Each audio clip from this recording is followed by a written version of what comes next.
What you're looking at is the Rome Total War remastered that we all dreamed of. The original Rome Total War was the game that brought me into the Total War franchise. But after the launch of Rome Total War Remastered in 2021, the community in general just a bit disappointed in the lack of effort that went into really remastering any aspect of the game creatively. And so in the last few months, a mod called Rome Total Realism Imperium Surrectum launched their huge grand campaign map. I just want to show you a little bit around this map just to start with.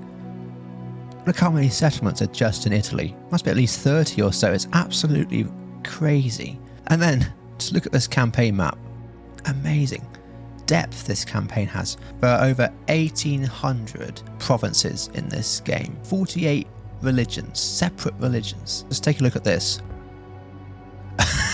That is insane. This is the first time I'm seeing it as well. This is the game we all wanted, guys. And what's fantastic as you're looking at this map is you can kind of see how they've done this. They haven't just spread it out indiscriminately. They've positioned cities around certain aspects of the game. The Nile River, really important, rich province down here, up to the Middle East. Everything's posted near the sea because that's where all the trade was, that's where all the riches were. Further out, you can see these rivers here around the Ptolemaic kingdoms, the Seleucid Empire. That's where all the cities are. They aren't just randomly in the desert where there's no strategic interest. That's what makes this mod so amazing to play. And look how far east we can go. I mean, this is the Black Sea. Then we come to the Caspian Sea. You might say, well, how does this make a game better? Well, the reason why it makes a game better is because it allows you to not just have one city that controls the entirety of Italy, basically.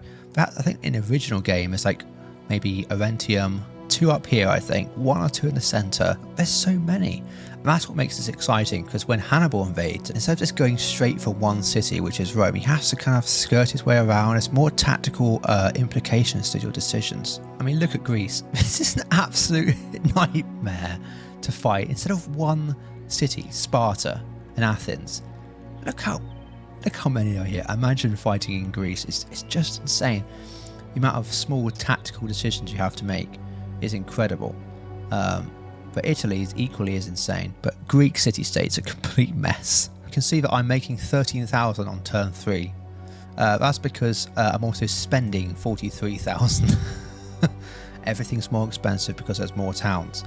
If it was the same price to troop ratio as regular Rome Total War, I think that you'd be making too much money.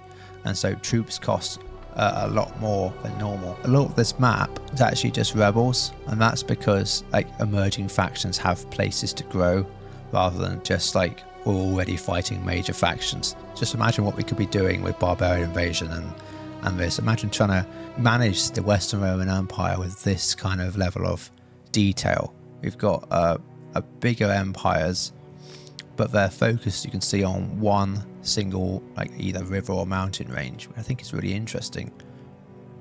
So when you see these huge swathes of land, actually they're kind of concentrated around natural features. But let me just show you some of the units you can get in this game. Each one has a really interesting description. If you like history, you can tell a lot of work went into this part of the game as well as the gameplay. And actually, from the fights I've had so far, the AI has been amazingly good.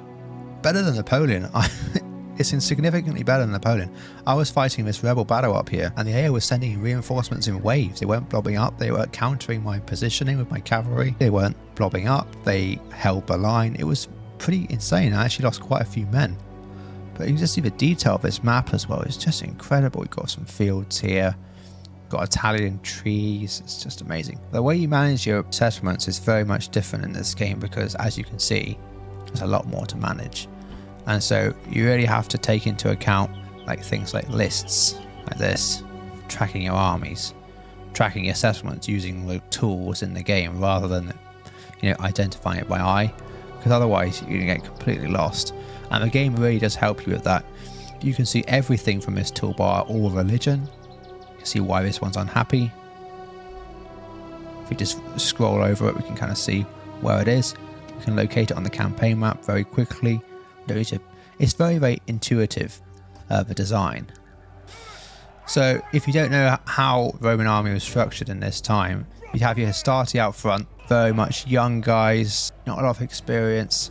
and behind them you'd have the Principes like this, and they were your veterans that have basically qualified from a Hastati into the second line. These guys were experienced, probably in the prime of their career. And in the third battle line, you had your sort of grizzled veterans, kind of older men that weren't as fit as the Hastati or the Principes, but could still hold up in a fight. And they were the backbone of your army, really. They were the guys that were going to keep these other two lines in relatively good order, and they would be your guys that you could rely on in a fight. And they also carried spears, so they were your, not last resort, but they were the guys you count on to counter cavalry. But they also allowed you to keep your other two lines relatively in check by staying behind and encouraging the rest of the men. They were your last reserve, but they were also a pretty decent fighting force. On the flanks, you had a small amount of cavalry, and these were the equites.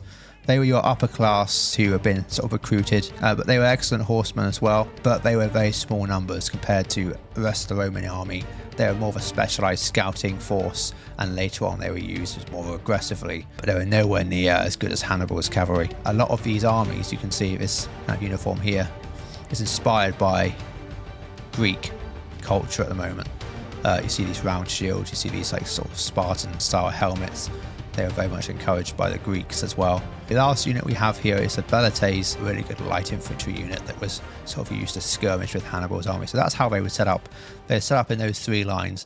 And as the Hastati wore themselves out against the battle line, they would pull back and let the Principes fight it out, and then they pull back and let the Terrarii fight if necessary. So I think we're ready to go. We're kind of using our cheaper units to go ahead and take the ram up to these gates, but look at how amazing these guys look, just marching along. This could easily be a newer game.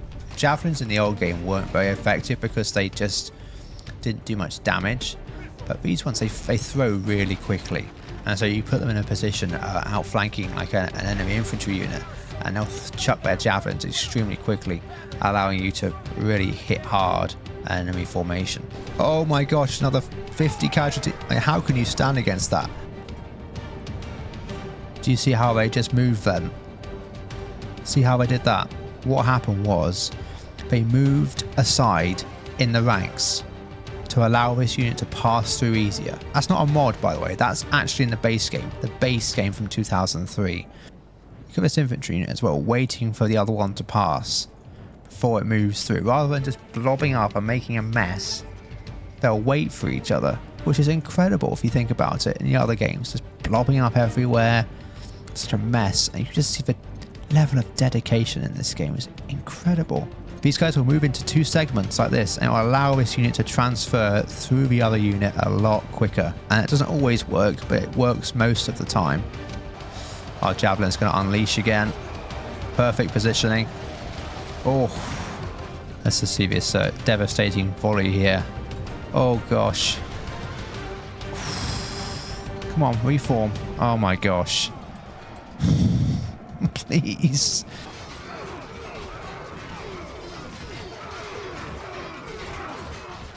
Oh my gosh. Interesting. I think the Greeks are attacking a couple of rebel settlements there. That's not good for us. We don't want them gaining any footholds in this territory. I think we're probably going to have to go against them as a natural enemy, which is a bit of a shame. But this game gives you a big challenge. That's the idea of this whole franchise, I think. If you want a fresh challenge at this game, at this franchise, I think this is one to go for. I reckon next turn we'll attack these Greeks. Hopefully he doesn't take it this turn. Just a variety of this game. Like, you look forward to... I'm looking forward to eventually invading the UK and Britain. Or I'm looking forward to having my legions invade Gaul, take on Carthage in the Punic Wars. This is a big deal. This is not just like, I'm conquering one settlement anymore. I have to conquer the entire region. I have to manage that public order, manage that culture. I've got to have enough troops at home to make sure my borders are secure. This is a much more of an ordeal now. And that gives a lot more tactical depth to your games. And I think that's really important to keep yourself engaged and interested in these kind of titles. Also, farms apparently are the way to make money in this game, aside from taxes and obviously mines as well, but farming apparently is one of the best ways to make money. But if you'd like me to continue this campaign, leave a suggestion in the comments of what you'd like to see me do. It gives us quite a sandbox experience, this kind of game. We can go north to Gaul, we can go south to Carthage, we can go east towards the Greek city-states, we can even go further south towards Egypt. I mean, we really could just load up some troops and head on down there. Or we could head to Britain, I don't know, it doesn't really matter. Or Spain in the west. So it gives us a lot of options being in the centre of the map. I remember Greece being really disappointing in Rome 1 because one, they had very little infantry that was accurate. Do you remember those Spartans with those red sort of cloaks and like ridiculous stats? The Spartans had 2 hit points each. They were dressed in this red sort of cloak, no helmet for some reason, and they had like these big golden shields and like spears, and they could basically tank anything because they had like 2 times hit points. The early parts of the game can be a little boring after the initial phase, just because you have to take out so many rebels. But that's kind of how you establish your empire at the beginning. Alright guys, we're back. I finally got to a point in the game where I can show you something interesting. A lot of the last 20 or so turns have just been rebuilding the Italian peninsula. Still having some trouble up north, but we're expanding. In this area we have the Boii as our ally, and we're pushing up our legions in the north. But something interesting just happened down south. Syracuse, which controls the eastern side of Sicily, has just declared war on us with a massive army just next to Messina, and they are going to push across here, and we're going to have to land reinforcements over here and move them down. Currently gathering as much forces as we can in the area, trying to stem the flow, because Syracuse definitely has more than one stack. What's their faction like? Well, it's mostly Greek, as you can see. Got a lot of Syracusan hoplites, a lot of archers. I reckon most of this force is going to be hoplites and archers and slingers, so we need some strong cavalry, which we haven't got. So it's going to be a battle of the missiles, really, and we desperately need some cavalry. I have got a lot of equites in Rome at the moment, but I just sent them north to reinforce Sunissa for this conquest. And so we're going to need to push them south. Now we've secured our northern front relatively safe. We can leave this army of the north to deal with any rebels, but let's push this one south, just the cavalry contingent. And it's going to take us a while to get down here. So the best thing for us to do is get them to the coast as quickly as possible. We have an interesting army down here. You'll see it, most of it, apart from our Hastati here, is actually Greek mercenaries. But they're not actually mercenaries, they're more like auxilia, because we've actually recruited them from our own provinces. As you can see, we can recruit Greek hoplites. And the reason for that is because the culture here is actually Greek, so we can recruit specific units. Like over here, for example, we can recruit a lot of archers and slingers. Over here, we have a majority of Greek units in the force, and that's because really we can pull them back to these provinces here and replenish them relatively quickly. If they were Roman units, we'd have to send them further up to where we have a legion barracks. We're going to take the fight to Syracuse before they can take the fight to us. Alright, and here we are. We can see what the Syracuse army is made up of. A lot of elite units, actually. You can see that a lot of their infantry have better defense and aggressive stats than us, so it looks like we're going to lose the archer fight.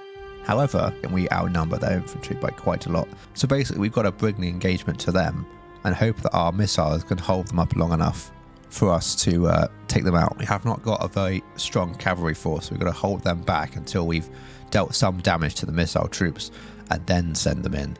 Oh my gosh, what a terrible battlefield for us. Right, so we have two options here.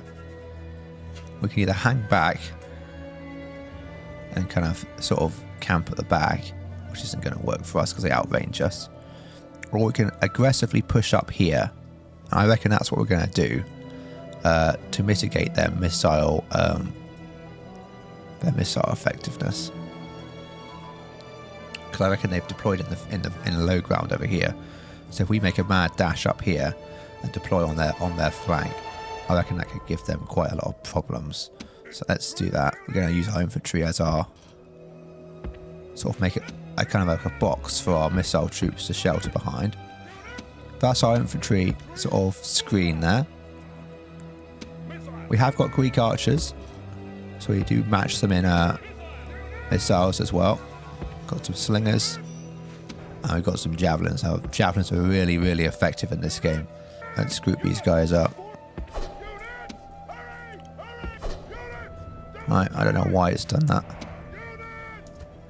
I think I've done something wrong. I think there is a way to actually figure that out, but I obviously misplaced that. Enemy general is approaching us. You can see that the Syracuse deployed in like along this ridge line, which I thought they might have done. Enemy general is coming close. I think it's best to leave the bait for now, although he's now charging us. Oh my gosh, did you see that? That was insane. He's basically gone. If we can take him out right at the beginning, that would be amazing. But as you can see, the Syracuse army is spread out. We've got to watch out for these javelins. They're going to be really devastating on our men. Looks like the Syracuse army is wasting no time in getting into position. And our guys need to hurry up now. Perfect. Now, I'm not too worried about our guys wasting their ammunition on missile units. I reckon their infantry are going to be that hard to deal with. It's more of their missiles that's going to be a bit more problematic. So we might try and, since their force is separated a little bit, let's try and swing around. Let's save our Velites ammo, actually. I want to save them for infantry combat. You can see that their missile cavalry is coming in. We're going to chase away their missile units, though. It looks like the first wave of the Syracuse forces have been defeated. Oh, that's not good for us.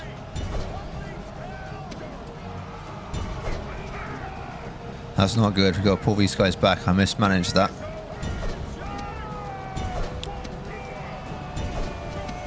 Yeah, they got into our archers there. That's not particularly good for us. And they seem to have got into our general's bodyguard as well. Do you know what? Him falling. Again, lots of units to manage here.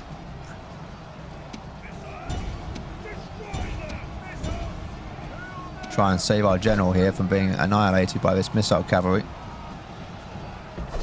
He's really being a bit slow now. Hope our Velites can come in and finish this, finish the job here. And it looks like we managed to chase away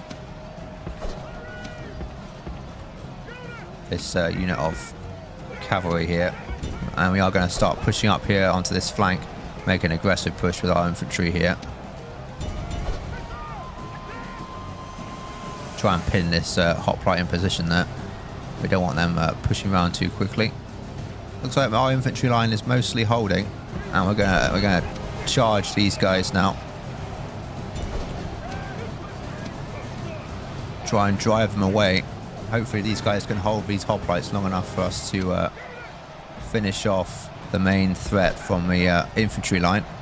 It's definitely a fight down here, though. Very much a slogging match right now. They probably would have been tightened closer together, more like a pushing match, but as you can see, it's very much a head-on clash right now. Those hoplites, even though they were much superior to our Velites, because we have missile support in their rear, it became a lot easier for us to deal with. Pull our Astarte and other units back into this melee fight now. We want to pull our missile units ideally behind.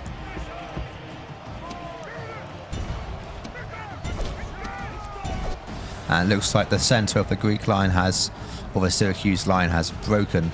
We really need some light cavalry to chase these down. So if there's any mercenaries out there, I might be tempted to get them.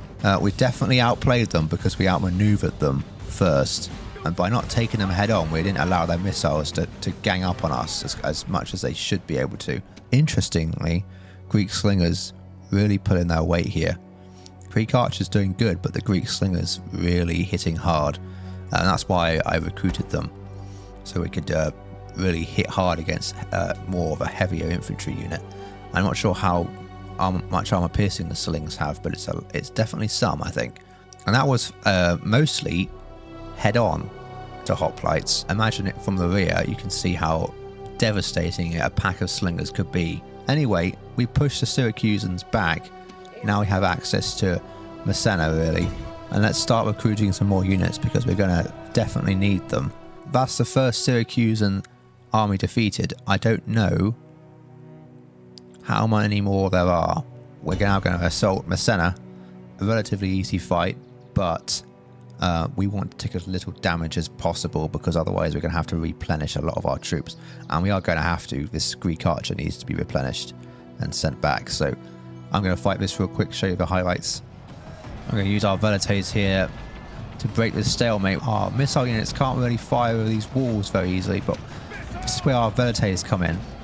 We're going to set them up just over here, like this, and what we're going to do is use their javelins just to inflict insane damage on these hoplites here, because at the moment they're doing a pretty good job holding our men back. They're not going to hold them forever, and they're about to see how much damage this can do.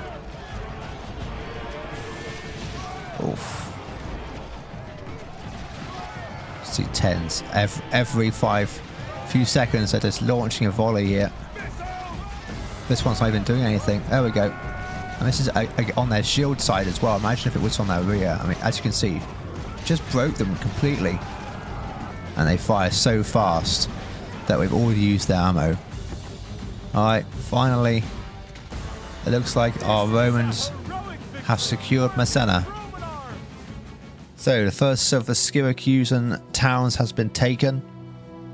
And let's just quickly reorganize what we need to send back. Apart from that, though, I think the rest of our troops are relatively in good shape. And you may think, why have I got my taxes on low here? Well, if I put it on normal, I can get another 100 gold more, or I can get a 0.5 of a percentage growth, and that's much more important than 100 gold. Really is at this point in time. So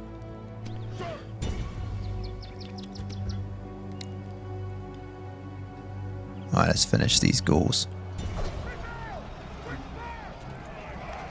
Let's break these guys. They won't last long.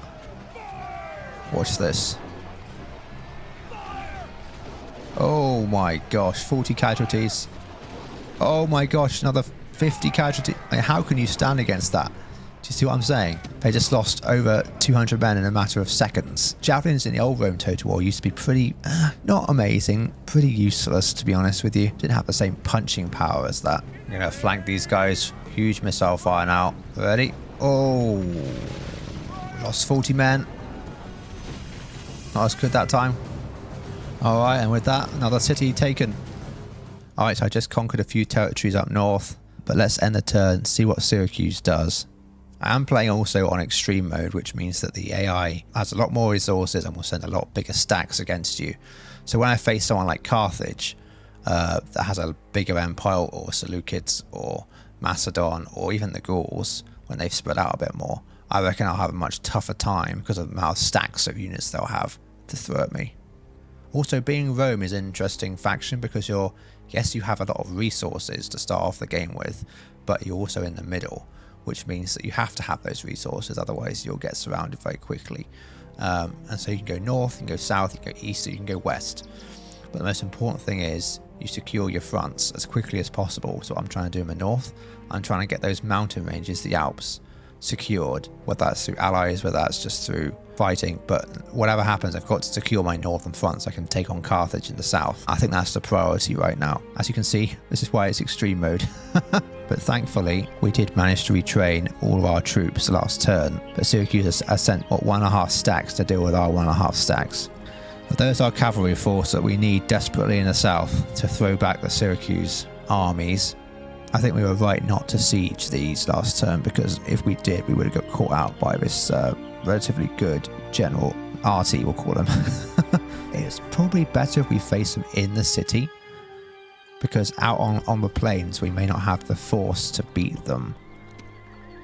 What do they have? That's the question. But we do have a chance to reinforce this city. But I'm going to leave that till next time. If you want to see me continue this campaign and take on Syracuse, please leave a like. Let me know down in the comments anything you want me to do specifically.